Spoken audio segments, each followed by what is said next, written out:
Nama saya Aisyah, santriwati dari sebuah pondok pesantren yang ada di Polewali Mandar, Desa Batetanga. Pesantren Al-Risalah Batetanga namanya. Sekarang tahun ketiga saya menelaah ilmu agama di pondok ini. Mengenal ilmu ilahi lebih jauh, bermula dari belajar ngaji, abata, hingga bisa membaca deretan huruf hijaiyah yang tak berbaris, atau yang orang-orang kenal sebagai kitab gundul. Kadang juga dengan nama kitab kuning, karena warna lebar kertasnya. Belajar di pesantren jelas bukan hal yang mudah untuk pertama kalinya. Berpisah dari orang tua, aktivitas yang terbatas dan serba diatur. Juga kedisiplinan waktu yang benar-benar harus diperhatikan jika tidak ingin mendapat sanksi dari mudabir. Tidak semua orang bisa menerima cara hidup disiplin yang ada di pesantren. Beberapa darinya mundur dan memutuskan untuk berhenti. Kejadian ini mempengaruhi sebagian santri, termasuk saya sendiri. Di awal masuk pesantren, niat keluar dari pondok sering bertamu di hati, sering mengeluh, menangis, dan sakit. Itu tetap menjadi awalnya, karena mereka yang bertahan adalah prajurit Allah yang terhebat.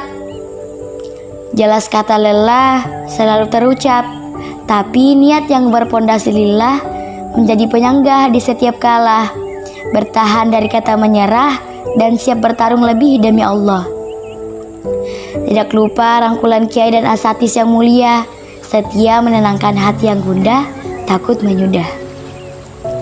Izinkan saya melanjutkan.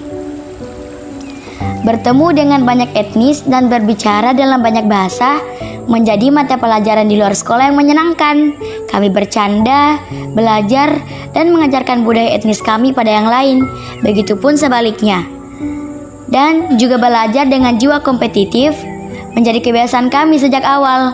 Berlomba menghantamkan hafalan sorof dan jurumiyah misalnya. Selain belajar yang hampir ada di semua aspek kehidupan pesantren, doa juga menjadi pusaka kami. Sebagaimana sabda Nabiullah yang juga kekasih dan idola berjuta umat muslim berbunyi, "Ad-du'a'u silahul mu'minin." Aktivitas pondok seperti zikir atau amaliyah yang selalu berdasar Al-Quran dan Sunnah menjadi daftar wajib di setiap harinya. Juga hadiah doa yang tak akan lupa kami haturkan untuk kedua orang tua di rumah sebagai bentuk bakti.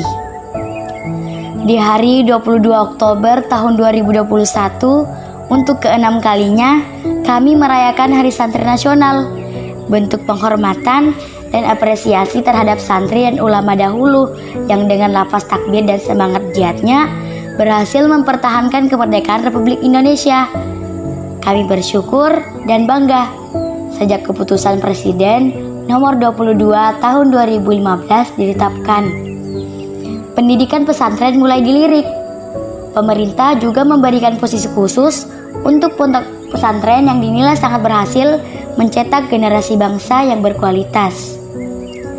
Dan di hari ini pula kami akan menunjukkan kekuatan santri. Bukan hanya pandai berkutat dengan huruf-huruf hijaiyah, santri juga bisa mendobrak batas pandang masyarakat tentang santri yang kuno, tidak dapat bersaing di bidang lainnya. Kami kaum sarungan dan gamisan juga bisa ikut berkiprah dalam sistem pemerintahan, bidang pendidikan, juga perkembangan teknologi modern. Dari Santri Al-Risalah, selamat Hari Santri Nasional 22 Oktober 2021.